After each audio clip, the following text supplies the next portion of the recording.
5 बड़ी योजना में जो आप देखिएगा कि मैरमा में पावर ग्रिड यहाँ बन रहा है 198 करोड़ की लागत से, और वो भी मैरवा धाम पे ही बनने जा रहा है।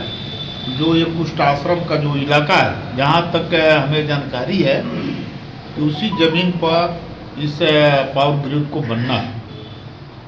तो इस क्षेत्र के लिए और सीवान के जो पश्चिमी जो इलाका है उसके लिए एक बहुत बड़ी उपलब्धि है।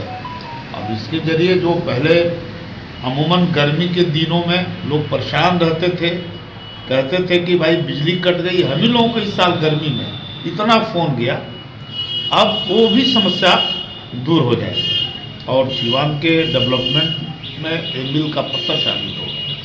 दूसरी जो बड़ी उनकी योजना है, देखिएगा शिशुमन ढाला।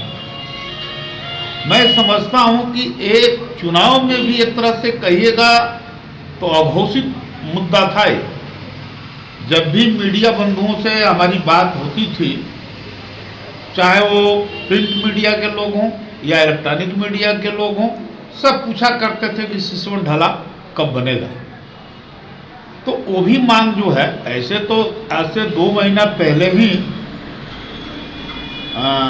हम माननीय रेल मंत्री से मिले थे, उन्होंने उसकी स्वीकृति दे दी थी रेलवे बोर्ड के जरिए, लेकिन उसका आधा पैसा बिहार सरकार को देना था।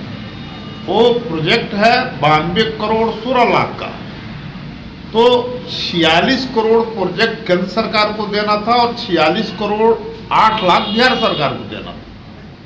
तो उसकी भी स्वीकृति मिल गई और माननीय नीतीश जी ने कल खुद ही, आप देखिएगा जो सूची जारी हुई है उसमें सबसे ऊपर शिशुमन ढाला ही है।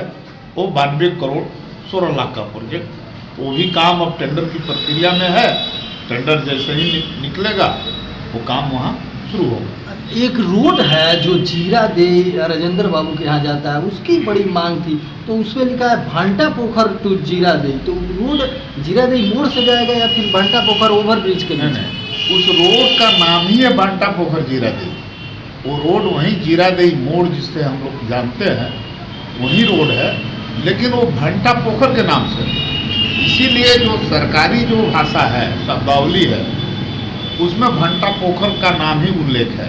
ठीक है, तो वही रोड है। वो भी रोड 13 करोड़ कुछ लाख से बनना है। इसको भी जब दिशा की मीटिंग चल रही थी पिछले दिनों, तो मैंने डीएम को भी लिख करके दी। दिशा की मीटिंग में भी माननीय सांसद विजय लक्ष्मी देवी ने लिखित रूप से दिशा की मीटिंग में इसको दिया था, और साथ ही साथ आंध्र ढाला से जो सड़क आंध्र बाजार की ले जाती है उसको भी लिखा गया था, और माननीय मुख्यमंत्री जी ने इन दोनों रोडों को स्वीकृति प्रदान कर दी। ये भी टेंडर की प्रक्रिया में सारी चीज़ें जा रही है। उसी ढंग से आप देखिएगा पचरुखी जो बाईपास है, वहाँ से एक बाईपास रोड और निकल रहा है जो सीधे गोपलापुर तक आ रहा है। ये प्रोजेक्ट 1 करोड़ 96 लाख 1 अरब 96 करोड़ कुछ लाख का है। ये भी बड़ी उपलब्धि है। अब एक तरह से कहिएगा तो सीवान के दक्षिणी इलाके से उत्तरी इलाके से एक बाईपास रोड बन गया। एक तो राम जानकी रोड जा ही रहा है उत्तर से, और एक दक्षिण से भी रोड आकर के उसमें राम जानकी पथ में बाद में मिल जाएगा। तो एक तरह से कहिएगा पूरे जो जिला है, जिला मुख्यालय है, इसकी पूरी भौगोलिक डेमोग्राफी ही एक तरह से लग रहा है कि बदल जाएगा। और कितना शानदार होगा जब ये सड़कें जब बन जाएगी, शिशुमन ढाला बन जाएगा, वो बाईपास रोड निकल जाएगा, राम जानकी हो जाएगा। तो लगेगा आज से 5 वर्ष पहले जो सीवान कोई आया हो, अब 5 वर्ष बाद आए, उसको लगेगा ही नहीं कि सीवान, उसको लगेगा कि अलग जिले में हम आए। अच्छा, इतना सौगात है, 700 करोड़ रुपए का कहा जा रहा था कि सौगात है, लेकिन विपक्ष के लोग ये बात बोल रहे हैं कि जनता को मिलने नहीं दिया गया, प्रगति यात्रा दुर्गति यात्रा के रूप में है। असल में देखिए, विपक्ष की दुर्गति होना तय हो गया है। इस काम से विपक्ष के लोग तो यही बोलेंगे भी, लेकिन माननीय नीतीश जी की यात्रा वाकई में प्रगति यात्रा है। और आप देखें कि प्रगति के लिए ही तो उन्होंने विकास की घोषणा कर रखी है की है। लेकिन विपक्ष की दुर्गति होने वाली है। यहाँ पिछले विधानसभा के चुनाव में यहाँ विपक्ष से 6 सीटों पर कब्जा किया, लेकिन अगले बार सीवान के 8 सीटों में से इस बार विपक्ष के लोगों का खाता नहीं खुलने जा रहा, वो लोग भ्रम में है। इसीलिए वो जान रहे हैं, इसीलिए पहले ही वो कह रहे हैं, नीतीश जी की यात्रा से घबराए हुए हैं कि भाई अब तो लग नहीं रहा है, इसीलिए वो अनाप शनाप वो बोल रहे हैं। अच्छा, 2025 की आपने बात की, तो 2025 में जीरादेई में एक बड़ा मुद्दा है कि एनडीए के में कि बीजेपी या जदयू।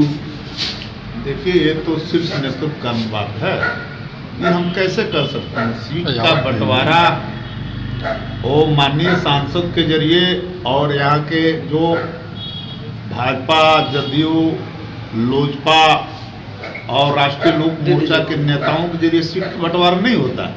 सीट का बंटवारा दोनों पार्टी के शीर्ष नेतृत्व आपस में बैठ करके करते हैं। तो कौन सीट बीजेपी के खाते में जाएगा, कौन सीट जेडीयू लड़ेगा, कहाँ लोजपा लड़ेगा, ये मैं नहीं कह सकता। ये तो ऊपर तो जीरादेई के पूर्व विधायक रहे हैं, अगर सीट जेडीयू में जाता है तो रमेश सिंह कुशवाहा फिर एक बार प्रत्याशी के रूप में दिख सकते हैं। नहीं, देखिए, हमारे अगर जदयू के खाते में जीरादेई सीट आता है तो हमारा जो शीर्ष नेतृत्व है वो तय करेगा कि कौन कैंडिडेट होंगे, कौन कैंडिडेट नहीं होंगे। उसमें मेरे तरफ से अभी तक पार्टी के किसी भी फोरम पर ये बात मैंने नहीं कही है कि हमें चुनाव लड़ना है। हम खुद, हमारे हाथों में सीमान का संसदीय प्रतिनिधित्व है, हम नैतिक रूप से भी हम नहीं कर सकते। ये माननीय नीतीश जी को तय करना है और हमारे पार्टी के जो केंद्रीय लीडरशिप है, संसदीय के जो नेता है, जो बड़े नेता है, वो खुद ही देखेंगे कि किनको कहाँ से लड़ाया जाए।